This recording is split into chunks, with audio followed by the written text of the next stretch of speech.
ശിഖരം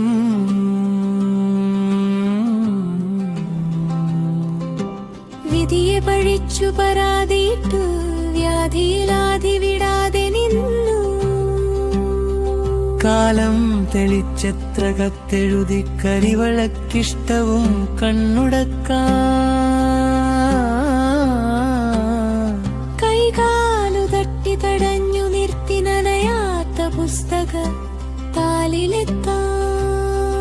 ഉള്ളിൽ വിരഹം നിറഞ്ഞു നിന്നു വിട്ടുപോയ അക്ഷരമോർത്തെടുക്കാൻ. പട്ട ചെടിയില തൊട്ടു നോക്കാൻ പൊട്ടാത്ത പാറപരപ്പിലൂടെ പതിയെ നടന്നു പല ചിന്തയാൽ ആരിതണുത്ത തിരമാർത്തി. അന്തിയിൽ വന്നു ചേർന്നേ ചാരത്ത് ചെറുചിരി ചാഞ്ഞു അമർന്നു. ഞെട്ടിത്തിരിഞ്ഞു നടന്നു പോകെ പെട്ടെന്നു തൊട്ടു പുറകിലാരോ